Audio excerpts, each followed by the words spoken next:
Sebelum lanjut nonton video ini, jangan lupa subscribe, like, and share ke teman-teman kalian. Assalamualaikum warahmatullahi wabarakatuh.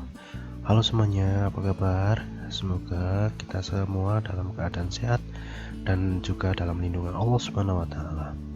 Nah, hari ini kita sudah sampai pada pembelajaran kelima dan keenam, subtema 2, tema 5B. Nah, pada pembelajaran kali ini kita akan mempelajari beberapa hal. Yang pertama yaitu penyakit pada organ pernapasan. Yang kedua yaitu pengambilan keputusan. Yang ketiga adalah beberapa cara mempersiapkan sebuah pentas tari atau pertunjukan tari. Nah, apakah kalian sudah siap belajar hari ini? Mari kita awali pembelajaran kali ini dengan membaca basmalah bersama. Bismillahirrahmanirrahim. Nah, pada pembelajaran yang pertama ini kita akan belajar tentang penyakit pada organ pernapasan. Nah, penyakit pada organ pernapasan ini disebabkan oleh beberapa hal yang dapat menyebabkan penyakit pada organ pernapasan. Ini sudah kalian pelajari pada pembelajaran sebelumnya.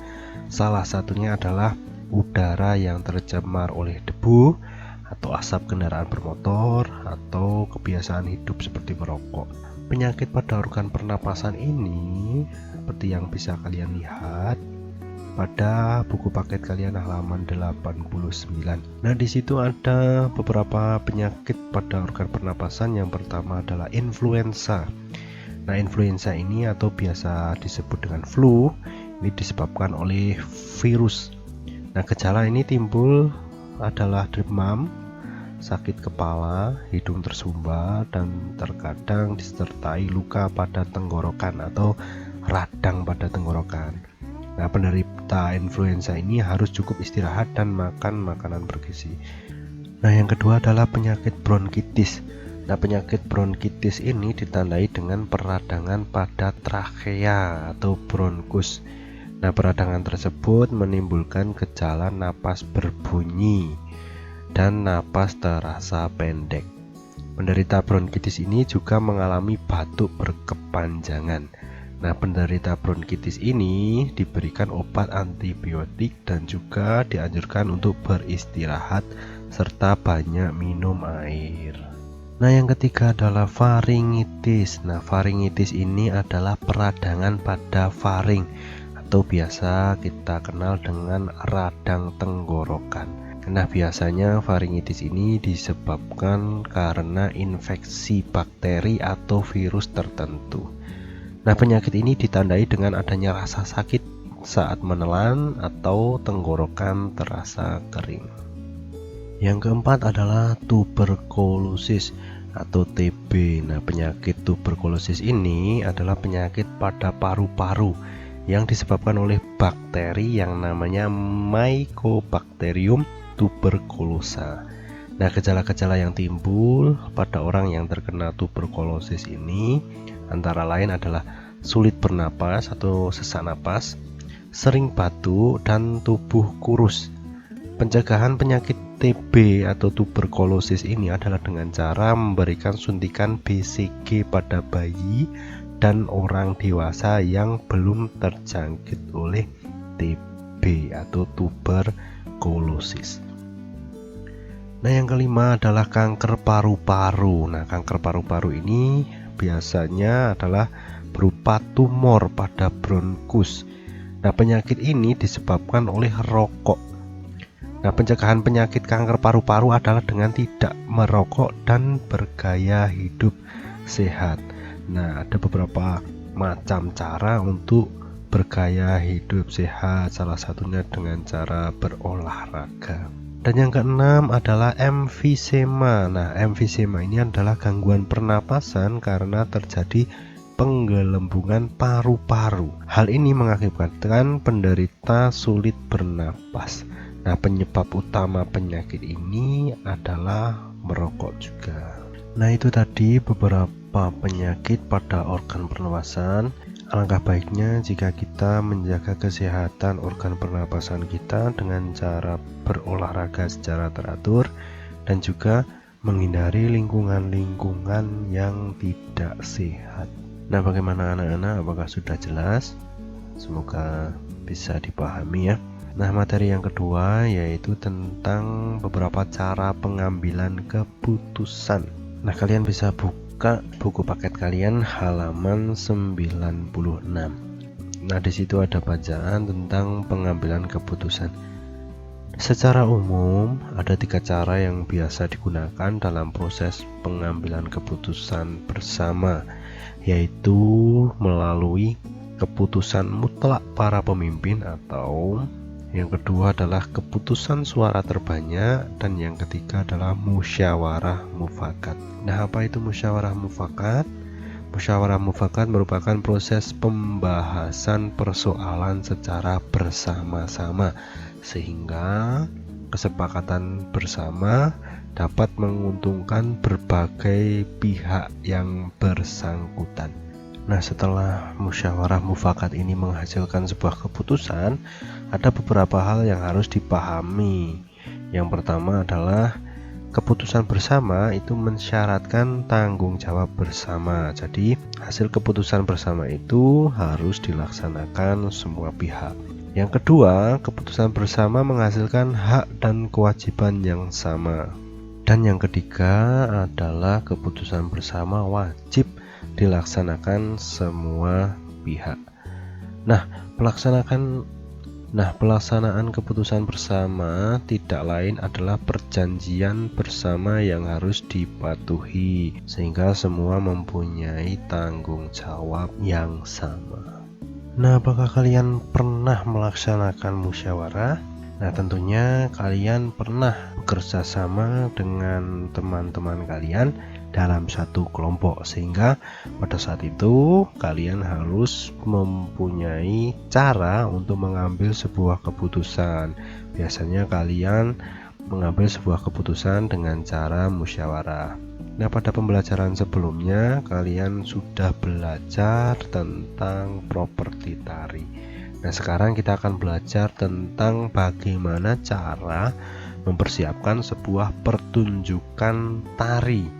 Nah, ini kalian bisa membuka buku paket kalian halaman 97.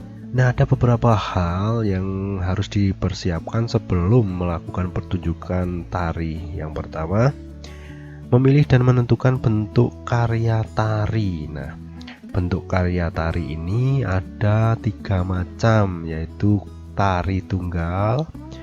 Tari tunggal ini adalah tari yang dilakukan satu orang. Lalu ada tari berpasangan, ini tari yang dilakukan oleh 2 orang. Dan yang ketiga adalah tari kelompok. Nah, ini tari yang dilakukan oleh 3 orang atau lebih. Nah, yang kedua adalah menentukan jumlah penari. Nah, pastinya kalian pernah melihat pertunjukan tari. Salah satunya adalah tari kuda lumping. Tari kuda lumping ini sangat familiar di lingkungan kita atau di daerah kita. Nah, di sini kalian harus menentukan jumlah penari. Setelah kalian menentukan bentuk tari, apakah kalian akan menari secara tunggal, berpasangan, atau kelompok. Nah, ini yang kedua, kalian harus menentukan jumlah penarinya. Nah, yang ketiga adalah menyiapkan unsur-unsur karya tari. Nah, unsur-unsur karya tari ini yang paling utama adalah gerak tari. Nah, sebelum ditampilkan di depan orang, berarti kalian harus latihan dulu, ya kan? Kalian harus berlatih gerakan-gerakan apa aja yang akan ditampilkan. Nah, setelah itu kalian harus mempunyai yang namanya unsur pendukung karya tari. Yang pertama adalah musik atau iringan musik. Yang kedua adalah tata rias. Yang ketiga tata busana atau pakaian yang akan kalian kenakan. Yang keempat properti tari atau alat-alat yang akan kalian gunakan untuk menari. Dan yang terakhir adalah tata panggung.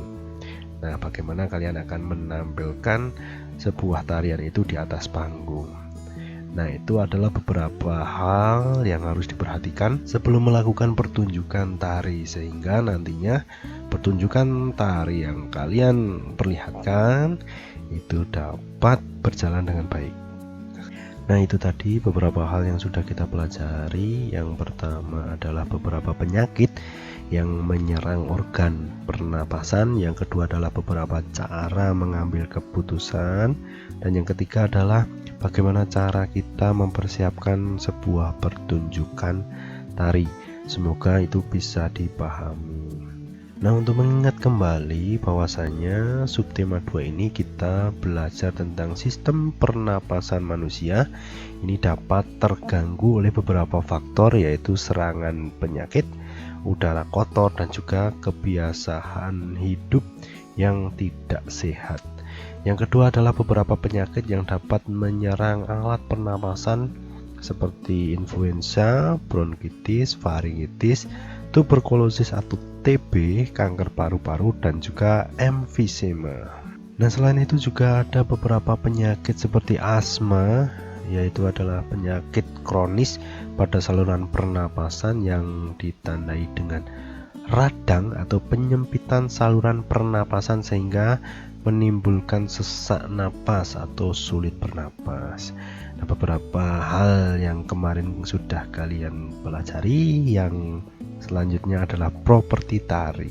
Nah, properti tari ini adalah benda-benda atau peralatan yang digunakan sebagai penunjang pertunjukan tarian untuk membantu menjelaskan tema tari yang dibawakan atau cerita dari tari yang dibawakan.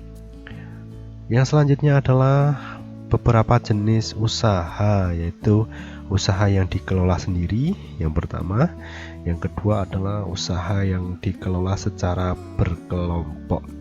Nah, adapun usaha yang dikelola secara berkelompok ini misalnya adalah firma, CV, PT, koperasi, dan juga BUMN atau badan usaha milik negara. Pada kesempatan lalu kita juga sudah belajar mengenai hak dan kewajiban kita sebagai warga masyarakat, dan terakhir kita belajar tentang beberapa cara pengambilan keputusan seperti keputusan mutlak para pemimpin, voting atau penentuan dengan jumlah suara terbanyak, dan juga musyawarah mufakat.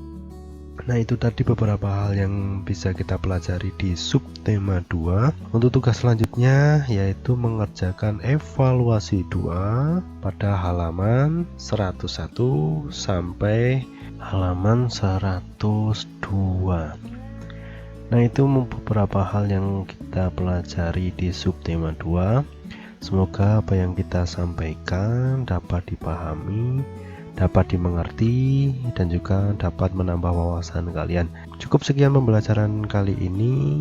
Mari kita akhiri dengan membaca hamdalah bersama. Alhamdulillahirabbil alamin. Wassalamualaikum warahmatullahi wabarakatuh.